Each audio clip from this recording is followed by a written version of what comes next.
Hello and welcome to episode 147 of the Clean Energy Show. I'm Brian Stockton. I'm James Whittingham. This week, the Clean Energy World Headquarters is not, in fact, located in the coldest place on the planet with a population. It's actually a city in Siberia where it's so cold some people leave their gas cars running all winter. I'm not kidding. I would normally put a joke here, but it seems ridiculous to do so at this point. I had a professor who used to leave his car running for a whole class. Really? Yeah. Terrorist. Mazda has announced a plug-in hybrid with a rotary gasoline engine because nothing says welcome to the future more than a Wankel rotary engine. Is that like a rotary phone? Anyway, I make the prediction that in a few years it will be harder to buy gas than to fuel an EV. And that means no more gas station sushi, Brian. A UK company is converting an electric Ford Mustang into a hearse. That's good news because if I'm going straight to hell, I want to go electric. Then I want a parade. Also on this week's show, VW and Audi cars are shipping without heat pumps, and a floating wind turbine farm outdoes nuclear. All that and more on this week's edition of the Clean Energy Show. So an update on my induction cooktop. So I finally ordered one. That's the only update. Well, that's a hell of an update, Brian. You finally got off your ass and clicked your mouse. So replacing our gas cooktop with an induction one. How did you shop for one? Tell me. Like that's a story. You know, it's not a story. Trust me. It's just online. This one looks good. It's the right price. Placed an order. They said it would be 2 to 6 weeks, but I also got the feeling they weren't really sure how long it would take. But that was what they said, 2 to 6 weeks. And I'm busy moving the radon meter around my basement to try and identify radon hotspots so I can fix the radon gas problem in my house. Listen to previous week's show to understand why. And Morris, Manitoba now has a Tesla supercharger. I was going to look up where Morris, Manitoba was, and I got distracted. Where is it? It is just south of Winnipeg. And it matters to me because I love to go down to Fargo, North Dakota, home of the Fargo Film Festival. Okay. And so this helps the route from, you drive from Regina to Winnipeg and then straight south to Fargo. That stretch from Winnipeg to Grand Forks, I think it is, was a little bit long. So with this extra charger in Morris, it should facilitate Morris is driving. Like the kind of one of the last places you might expect an EV. It's a very conservative. I remember doing a documentary on that agriculture documentary in '89. Yep. And for the Soviets, and we went there, and I remember that's where all the there's a lot of very Christian-y things. It's very different than maybe the rest of Canada. Maybe kind of like the Weyburn of Manitoba. Yeah, I don't know. I mean, it's a very small town, but just Brian, helps you and I went to Fargo. We didn't go that way. We went a different way. Yeah, we went through the U.S., I think it's about the same. I mean, if you're driving a gasoline car, it might be better to go straight through the U.S., go straight down because gas is cheaper in the U.S. But if you're driving electric now, this is the option. And in fact, our mutual friend Diane has a short film playing at the Fargo Film Festival at the end of March. So we might drive down there with her, down to the Fargo Film Festival. Oh, that'll be nice. Yeah. Please say hi to everyone. They won't remember me, but you can hold a picture. So. Somebody will remember me. Somebody will remember you. I'm sure. I hope so. I hope so too. You should be They should know you're coming so you can host roundtables and things. And, no thanks. You're retired now, you lazy bastard. You're just so lazy. I've been mentioning on previous week's shows about electric cars in winter, and I promised this week that I would have an update about the only offering that is an EV from Toyota, the BZ4X, the crossover. So it does not heat its battery when it's unplugged. So that's nobody. Basically, nobody but Nissan Leaf does that. Apparently, these cars think they'll operate. However, this is what you argued last week, that the cars think that they'll operate, but they don't. Why do I know that? Because Toyota warns that below a mere minus 25 degrees Celsius, minus 9 Fahrenheit or something, something like that. Mm-hmm. They may not work. The all-wheel drive version just plain may not work. So good try, Toyota. Yeah. You're really getting into the whole EV thing when your fellow company, Nissan, your fellow country company, Nissan, made a car that will work in minus 55 pretty much. Yeah, and what you discovered was that the Leaf automatically starts heating your battery once it hits, a certain temperature, even if it's not plugged in, just to keep it warm. And the manual specifies it. It's minus 17. Yeah. It kicks in, turns off at minus 12. And as we know, like if you just let it freeze, and other cars don't do that. So if it's not plugged in, it will freeze. But I think the point I was trying to make last week was that they must have decided that it doesn't damage the battery. Like they know that your car's not going to work until you plug it in and warm it up. But they must have discovered that freezing the batteries down to 40 doesn't do permanent damage to them, or they probably would have included that feature. Are you willing to put your money where your mouth hole is? No. You're not? Okay. As the host of the Clean Energy Show, a distinguished man in the clean energy sector, you're not willing to leave your car unplugged in cold weather to see what happens? I don't want to do that. Okay. We'll have to leave it to another podcast then, because I don't have a Tesla.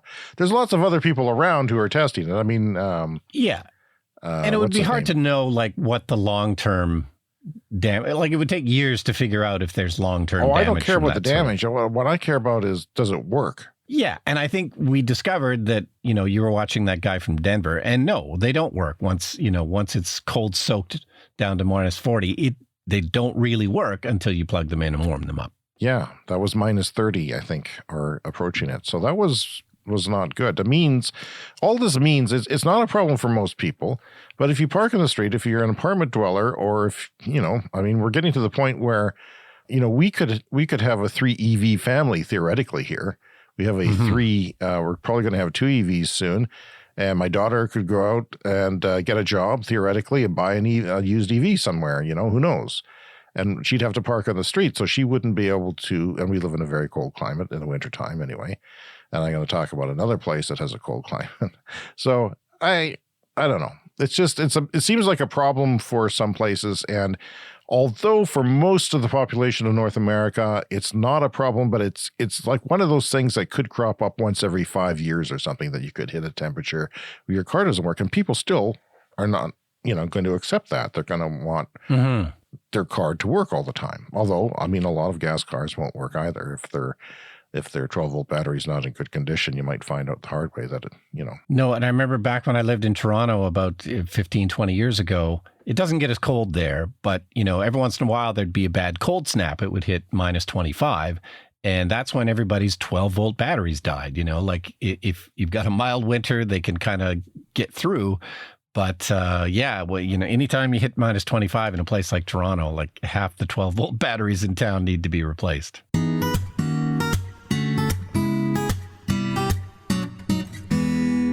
Speaking of Toyota and now Mazda, fellow Japanese automaker, we've been kind of mocking Toyota and Mazda for not moving fast enough in terms of EVs. Mazda has only the MX-30. In Canada, we say Mazda. Everyone else says Mazda.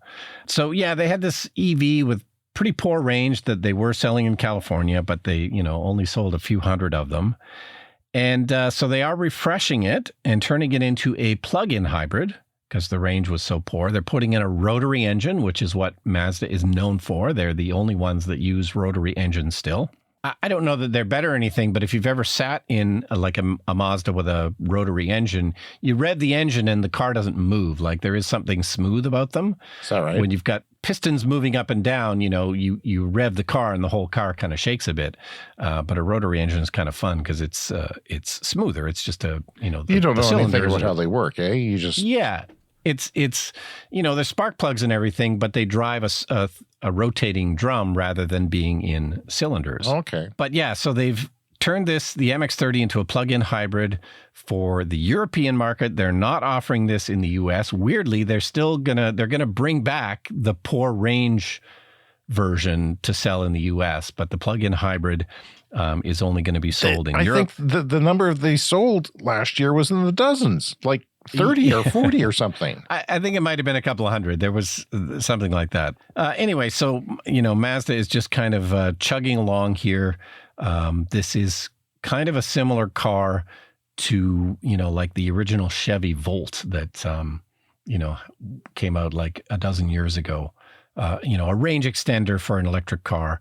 But, the actual battery size for that version in Europe is smaller than the American one. They're going to keep selling that American one with the larger battery, but no range extender. So unfortunate news there from Mazda, still not getting with the EV program. What's it going to take? Things, especially with the Inflation Reduction Act in the United States, things are really heating up. Like you can hear the vibrations in the soil. I mean, things are moving. Yeah. What's going on, Japan? Nissan's only slightly better than Toyota with coming out with their Ariya. And it's basically the same thing. They've got one offering and with hopes of more coming by 2030 when it could be too little too late.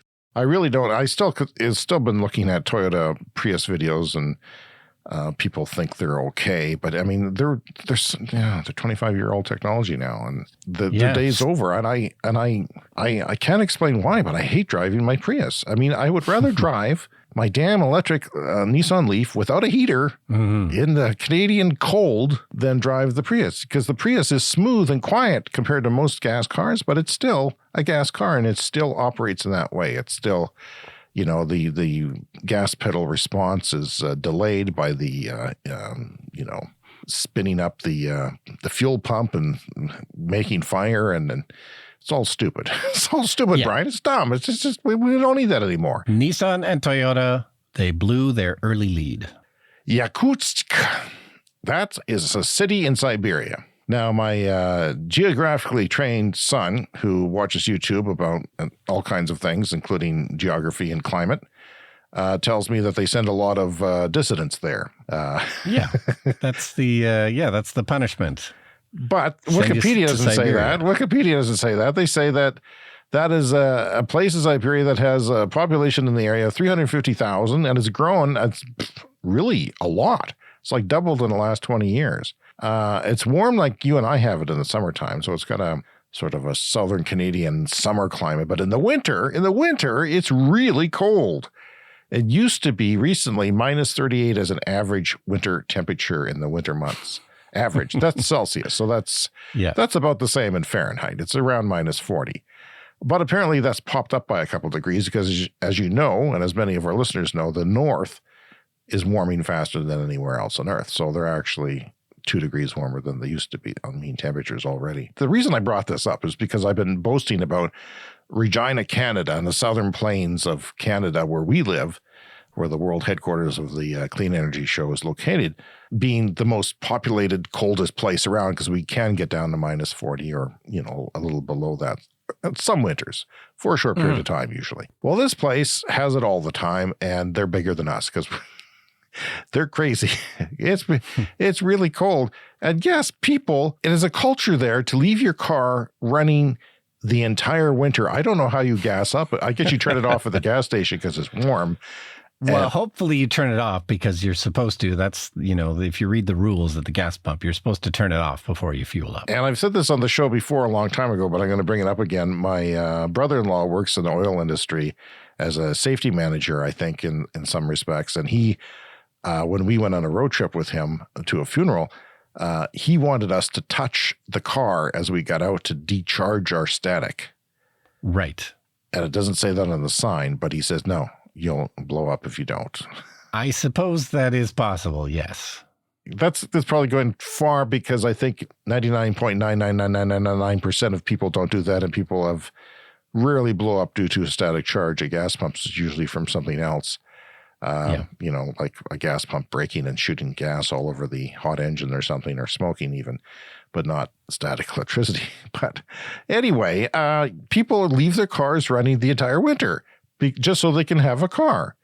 They will leave it running for days, go fill it up, and just leave it running, idling. And the pollution is a problem because, in the winter when it's that cold, the air doesn't go anywhere. The pollution doesn't go anywhere. It just sinks and sits there and you breathe it.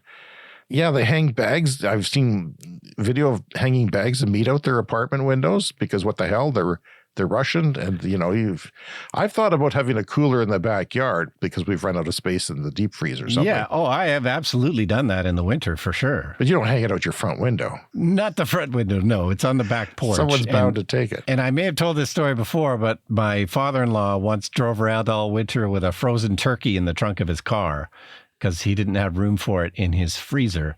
But, you leave it in the trunk of the car, it'll stay frozen all winter. Yeah, well, I know so many winters here where it gets to minus, it gets to plus temperatures occasionally. Chinooks, we call them. And more so than it used to, it seems. And, freezer temperatures are actually quite cold, minus 17 or something like that. So once you get, I don't know, is that turkey safe? I'm just asking.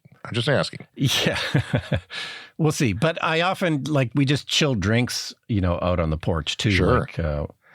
I've done that. I've made run an errand and decided I needed a drink for supper when I came home, and it was frozen.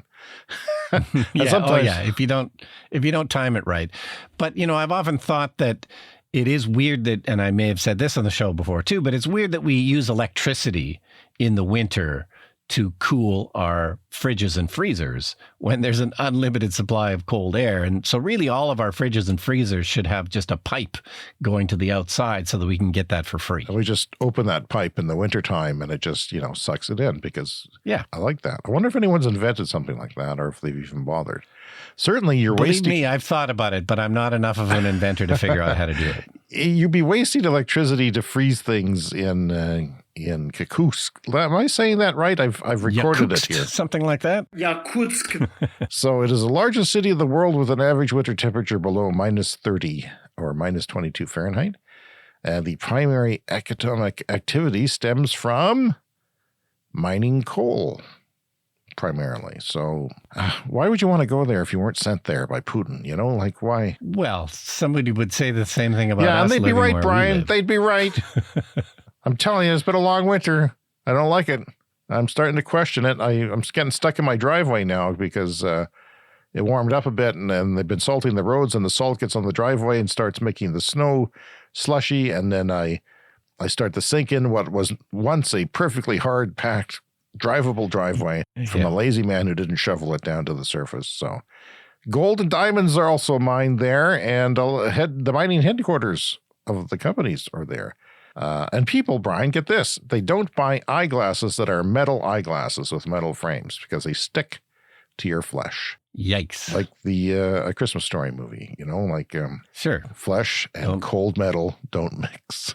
Don't lick the pole. But they literally do not do that. So everybody has plastic glasses. It's just crazy. It's crazy that they leave their cars running. Now, I tried hard to find something about somebody having an EV there. Nothing. I don't know how you would get it there. Yeah, it's that would be tricky. But yes, it's true. I did have a professor that he would come and teach a class. It was a 3-hour class, and he would leave his car running the whole time. And he told people that. Yeah. When you were a student in the early 80s, right? So that was the 80s, yeah, mid 80s. It's a bit different, but still, it's excessive. I mean, I didn't know anyone who did that. No, and I will say you did have more problems. Like cars start better in the cold now. Like back in the 70s and 80s, you still had more problems where you couldn't start your car, but that has improved over the years. But I have seen some cars around here in the recent cold snaps that have been boosted by your CAA, your AAA equivalent, and not started, and then they're towed away. I drive back, I drop my kid off at school, drive back, and then towing the car away. It didn't work with the boost. So yeah, sometimes the gas chambers get too cold to make fire. So not a problem in an electric car. And an electric car, the 12-volt battery can go too, as mine did, and that will cause your car not to work. But it doesn't have to do much. That's the nice thing about it. It doesn't have to crank anything or move anything. Okay, so a story here from Electrek. There's a company in the UK called Coleman Milne, and they are turning the Ford Mustang Mach-E into either a hearse or a limousine. And the pictures look great. I don't know if you saw these pictures. I did, yes. Yeah, the Ford Mustang hearse looks fantastic. It looks really great. It reminds me a little bit. Did you ever see that movie Harold and Maude? No, I didn't. I haven't. It's a movie from the early 70s with Ruth Gordon, where she sort of starts this relationship with a younger man. He's like this sort of teenage kid who's a bit weird, and he takes one of those Jaguar S-Type, those amazing, Jaguar sports cars, and he turns one of those into a hearse. Yeah. That's what the Mustang reminds me. It's not quite as nice, but it's a really sharp-looking hearse.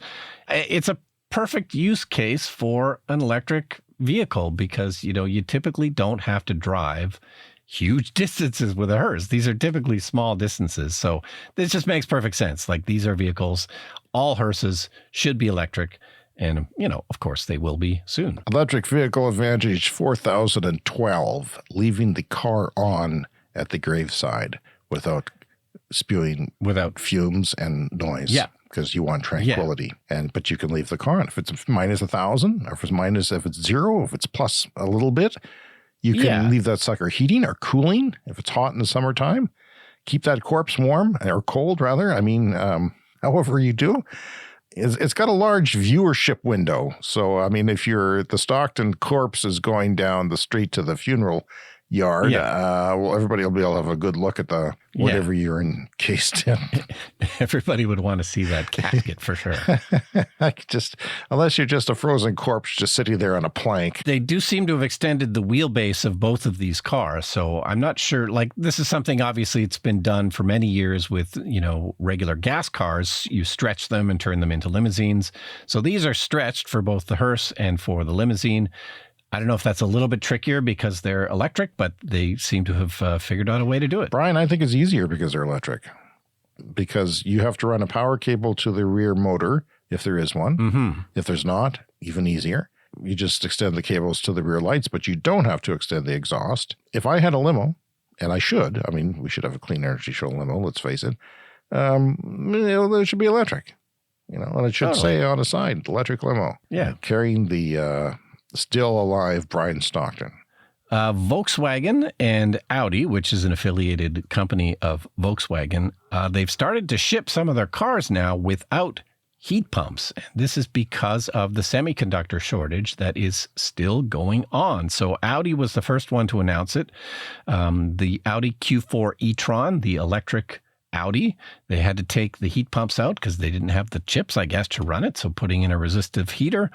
And now the same thing with the ID4 is that some of them are now going out with a resistive heater rather than a heat pump. And of course, it'll still work and you'll still get heat. But as we discussed many times, the heat pumps are way more efficient. Are they changing the price? Because that's sometimes like a $2,000 option on vehicles. Yeah, the Audi customers are getting some kind of a break. It says the VW customers will not be getting a credit or a refund as the heat pump is an optional feature in that car. So because it's optional, they just go with it is standard in Canada configuration. I will point out that was one of the nice things about the VW, if you're buying it north of the border, is standard heat pump, which means more efficiency in cold weather. And that heated windshield, which I envy and desire. Yeah, so I don't know how long this shortage is going to go on, but that would appear to be the case at this moment for Audi and VW. Okay, here's a question that you're not going to be able to answer. What the hell does a chip shortage have to do with a heat pump? Do they have their own chips? I mean, come on. Yeah, I assume it's some kind of a controller that controls the heat pump. God, this chip shortage is infuriating. And it's still going on. It's crazy. It's supposed to go on for the whole 2023, apparently. Coming up on the show, the lightning round, a fast-paced look at the week's news in clean energy and transportation.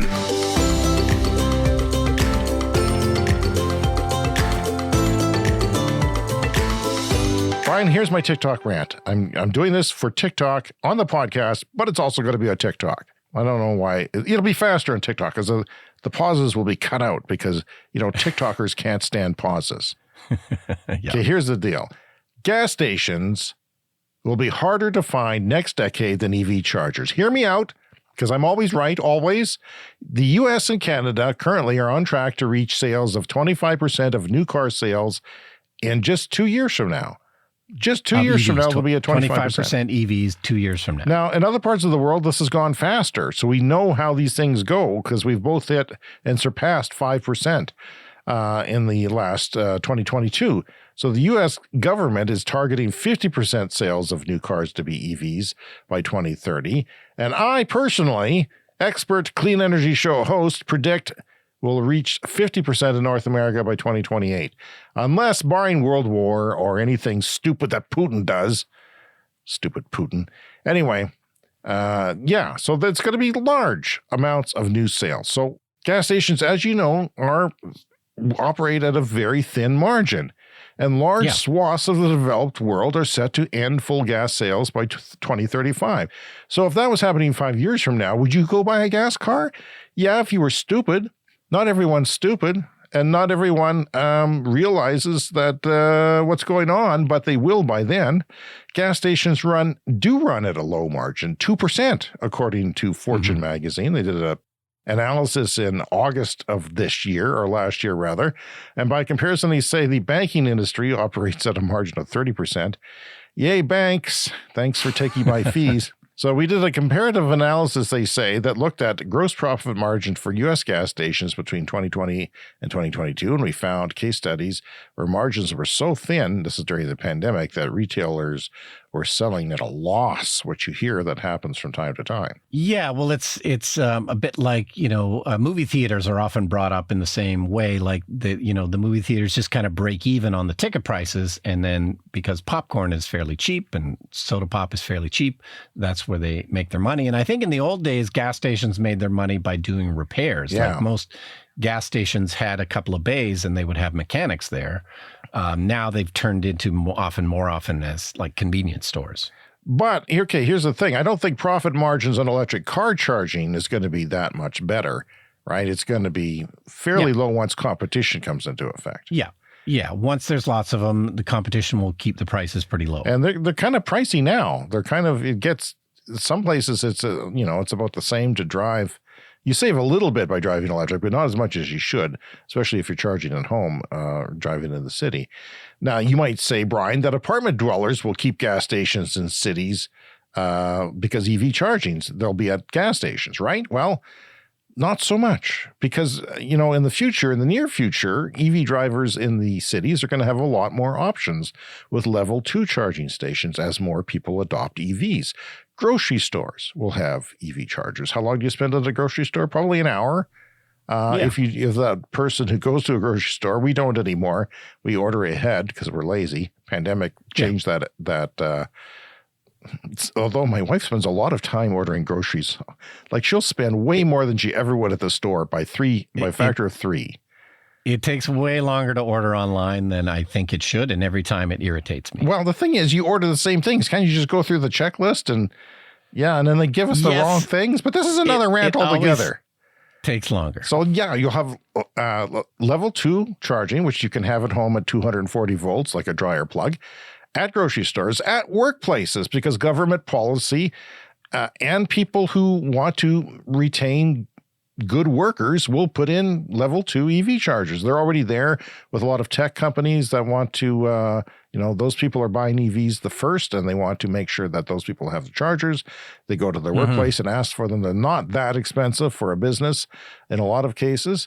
There's different strategies for that. Movie theaters, shopping malls. Those will have charged. They already have a few now. So you will just go about what you got to do and not charge at a gas station. So that's the reason for not having gas stations in cities that have EV chargers.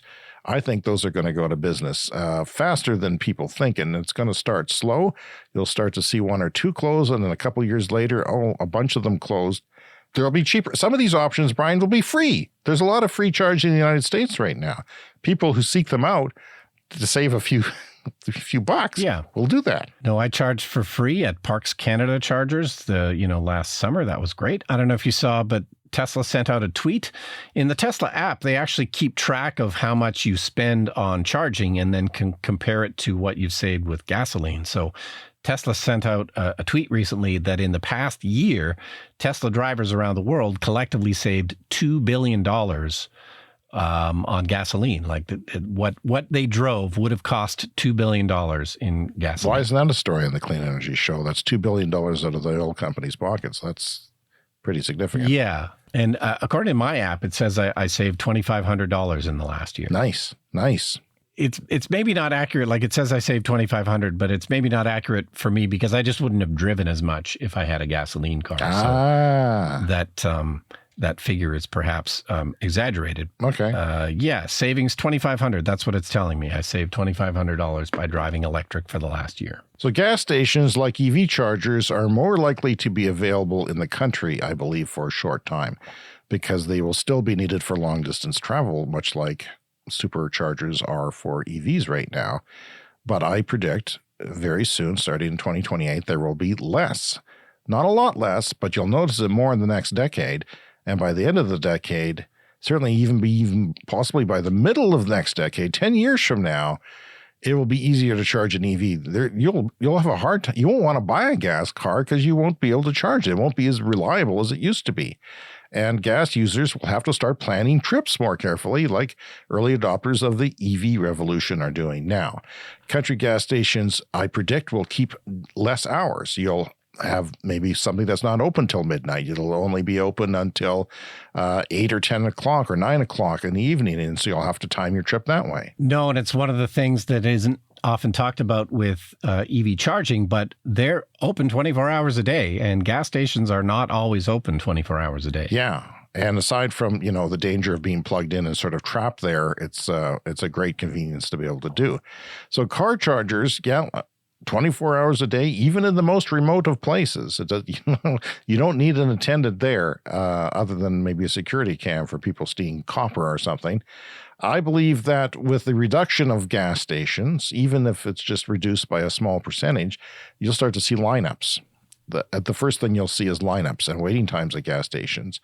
And then you'll see it'll become, quicker to charge a car. As the charging of cars gets faster, then sometimes it's not necessarily assured that charging your gas in your car will be faster than charging an EV. And finally, I predict, and this is important, Brian, that a chocolate bar will cost half as much at an electric car charging station on the highway than any gas station, city or country. Do you know how much a chocolate bar costs at a gas station? Do you have any idea, man? It's like $3. No. It's a lot, because that's where they're getting all their money from.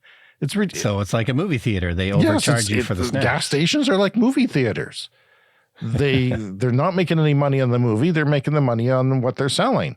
But at an EV charging station, what you're saying is that they may... And all the vending machines I've seen at rest stops on highways, reasonably priced. Chocolate bars, chips, everything you want. So there you go. That's an important distinction.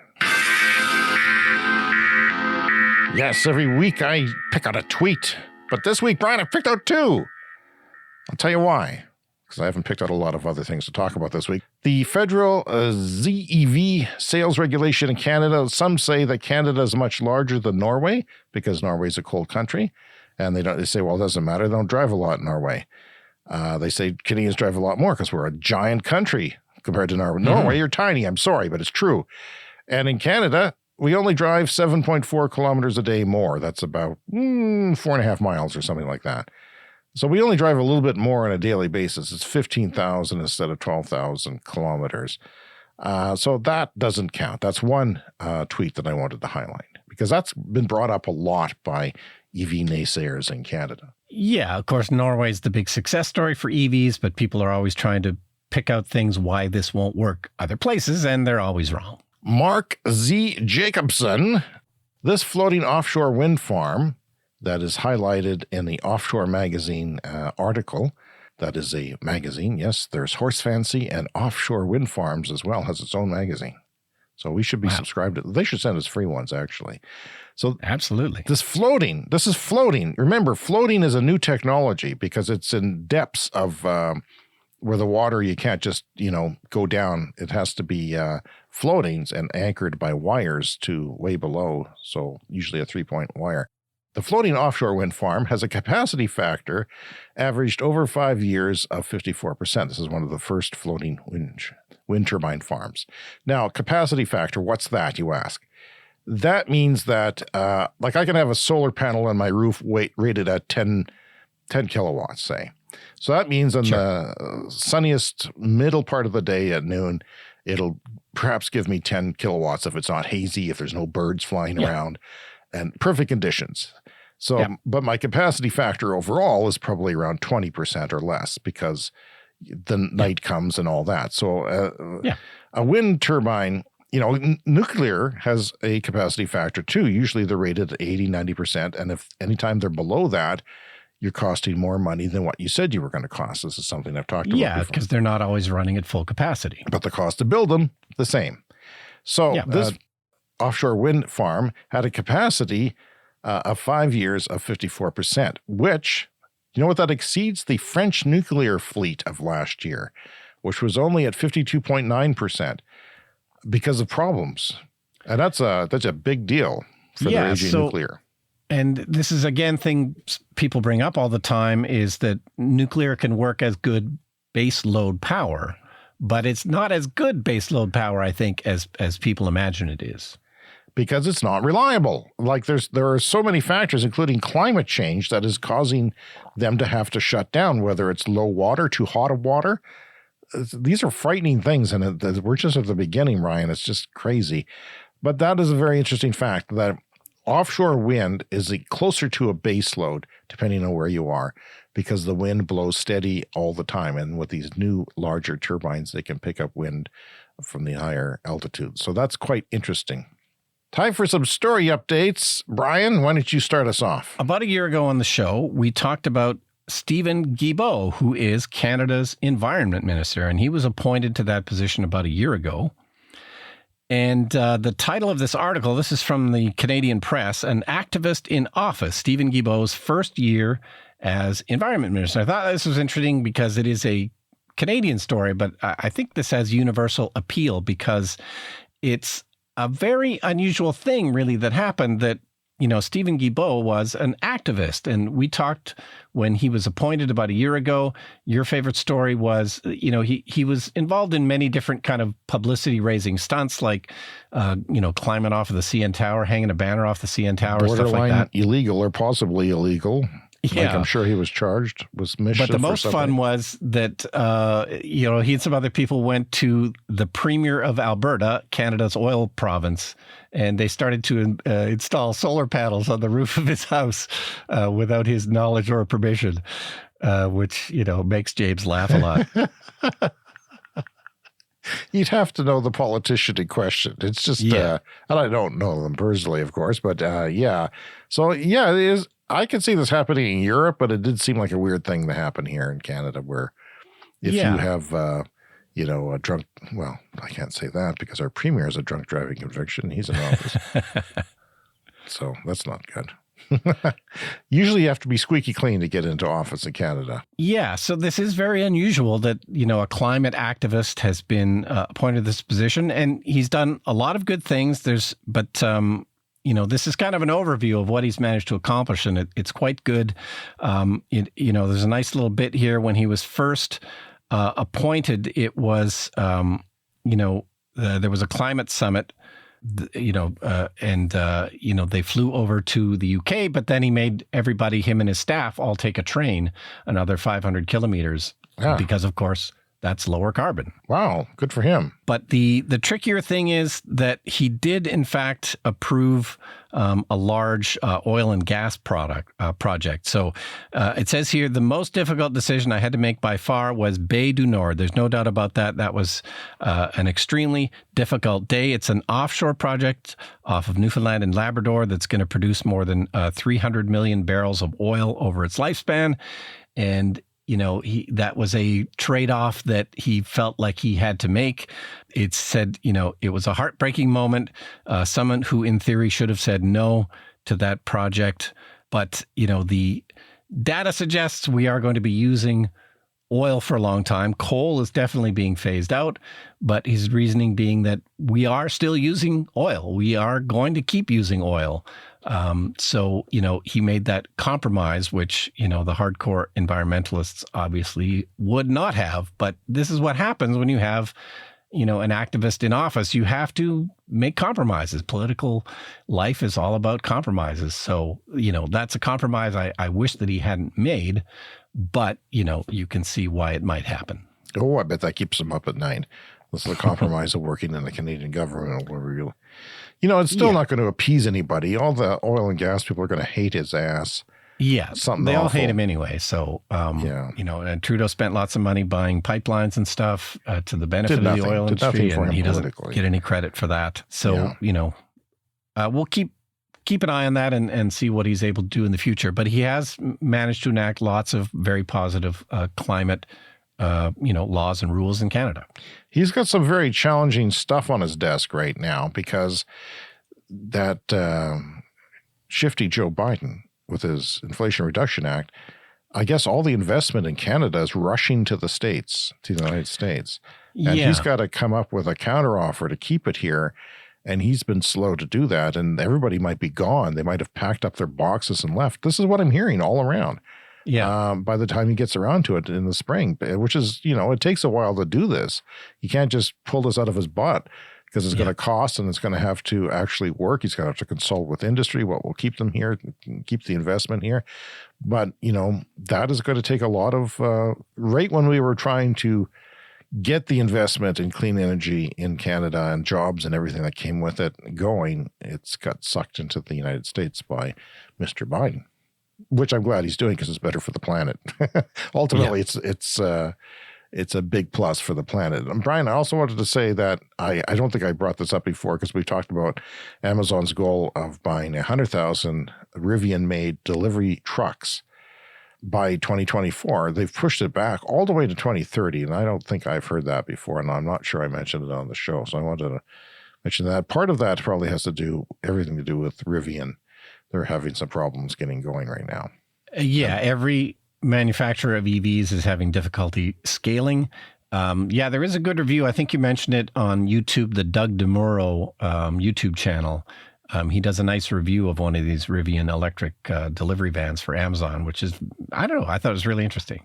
I thought it was too, because it's kind of rethinking the whole thing. They're starting fresh, and they made it with all the text so you can see completely around.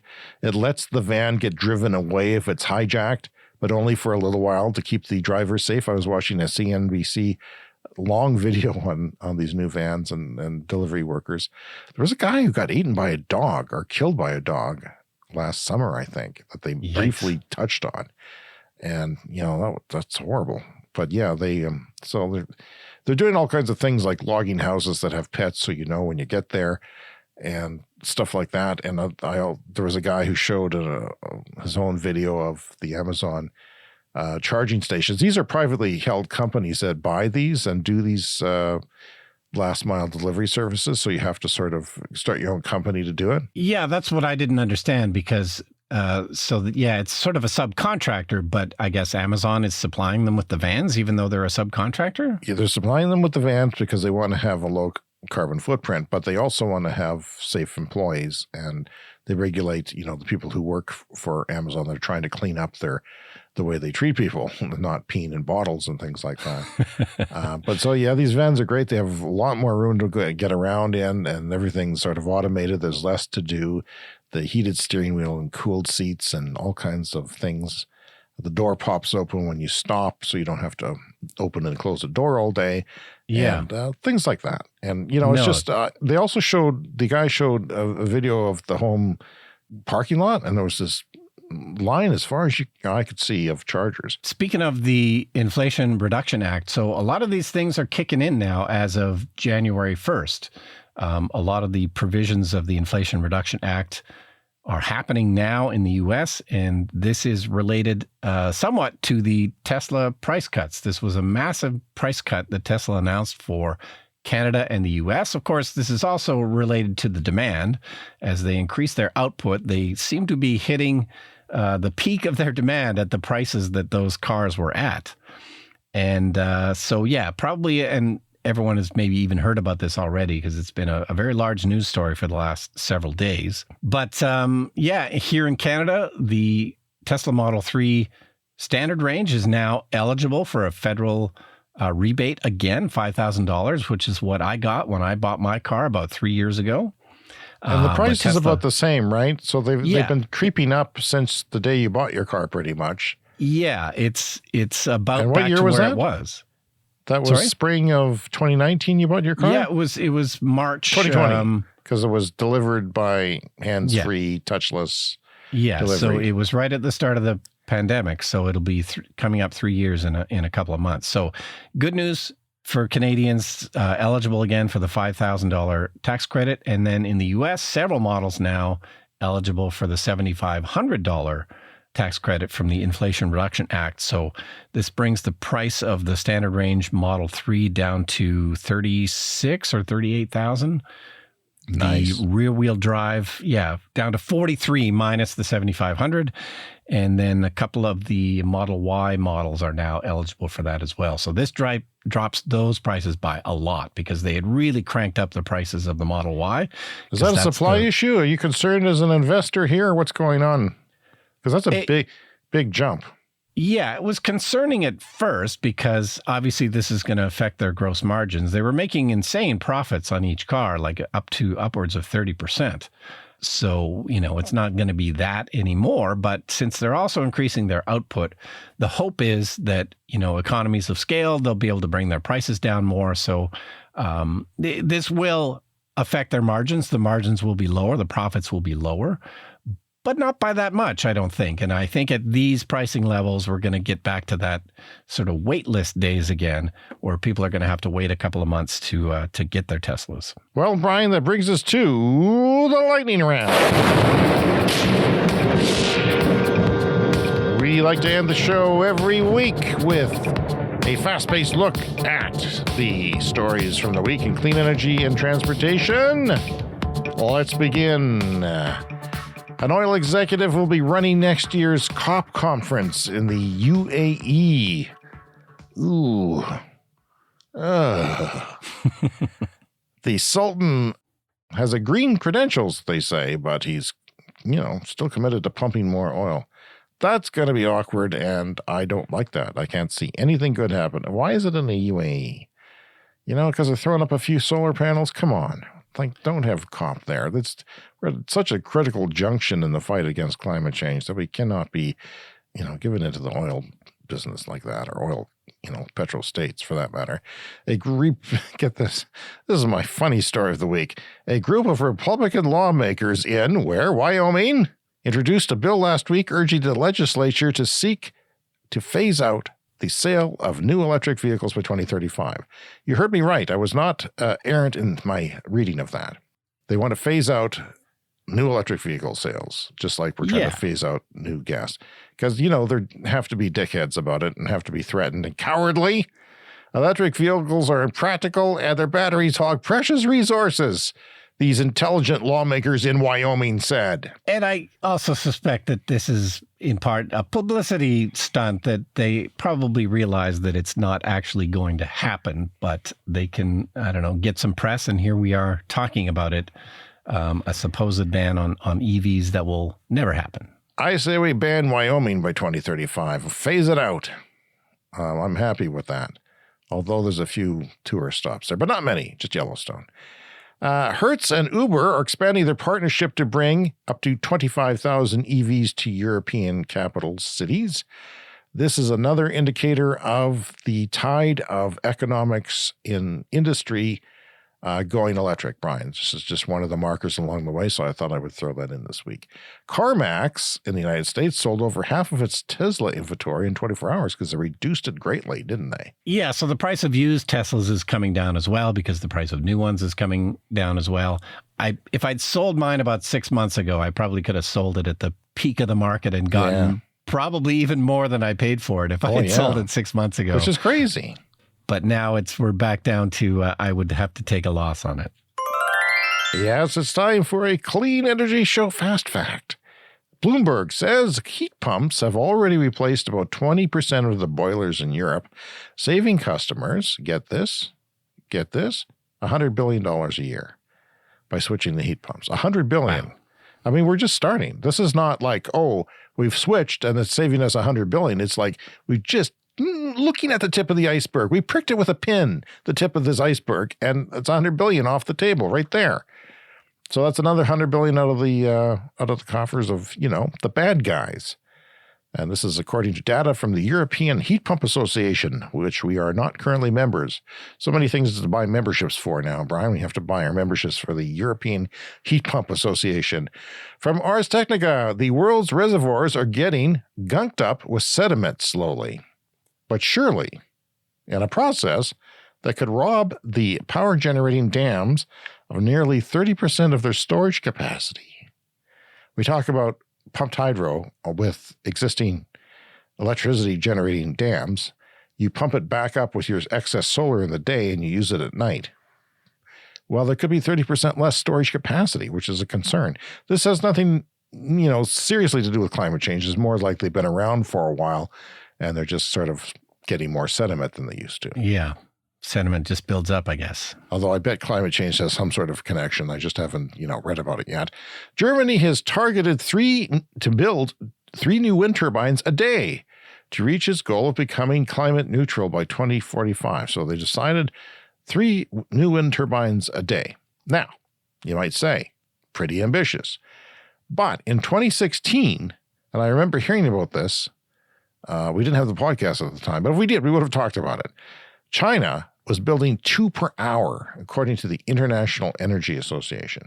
Back in 2016. In 2016, they were building 2 an hour. I remember reading news stories about that and being like, hey, let's start a podcast. Yeah. So 2022 has been quite the year in climate litigation. Brian, 47 new cases filed in 25 jurisdictions, with global climate crisis cases more than doubling since from 2015, with courts expanding the responsibilities of polluters and governments. So that's a good thing. China's GA Solar, the world's 4th largest solar panel maker by capacity, get this, is going to open its first factory in the United States, where they don't build solar panels, generally speaking. They're all built in China. This is what Biden was trying to do, and it looks like the bugger is going to get it done. It looks like they're going to start. It's pretty modest. I think it's a $60 million investment, but still, clean energy manufacturing growth boom is going to happen because of laws passed late last year. So this is down in Phoenix, where they're going to build a factory, and who knows what else is going to happen in the coming days. We'll keep you posted. Several Chinese automakers are slated to enter the United States this year. We're talking about this at the first of the show. When are they coming to North America? Looks like it's going to be this year. And nobody knows who's going to be first, but predictions are it'll be BYD, the big builder of cars and combustion and otherwise, actually, in China. But they're stopping combustion cars right now. And buses, electric buses. This is according to an EV forecaster that I follow on Twitter.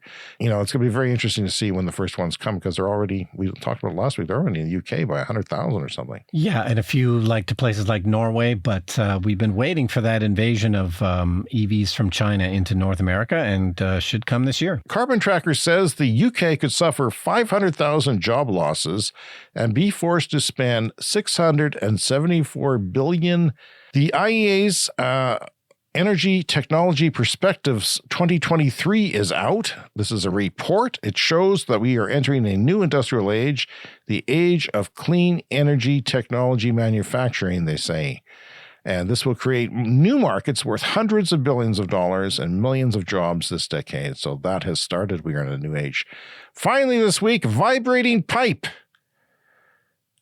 noticed during testing brings another delay to the Vogtle nuclear expansion project in Georgia. So we've been talking about that Georgia is the only one in North America getting built. It's way overdue, way over budget, and now they've got another problem with pipes vibrating. No vibrating pipes in solar panels, Brian. Yeah, you can't have vibrating pipes in a nuclear power plant, I assume? Well, because they'll break. If you have vibrating pipes at home, the seams will eventually break, because they'll eventually just, that's never good. You don't want the cooling to shut down at a nuclear plant. That's our show for this week, kids. Thanks for listening. We always appreciate it. It's good to talk to you this week. Please take the time to contact us at cleanenergyshow@gmail.com. That's our email address. We're all over social media at, Clean Energy Show Pod is our handle. Don't forget to check out our YouTube channel for special features. And by God, I made a TikTok video this week. If you're new to the show, remember to subscribe on your podcast app to get new episodes delivered every week. Brian, another one bites the dust. We'll see you again next week. See you next week.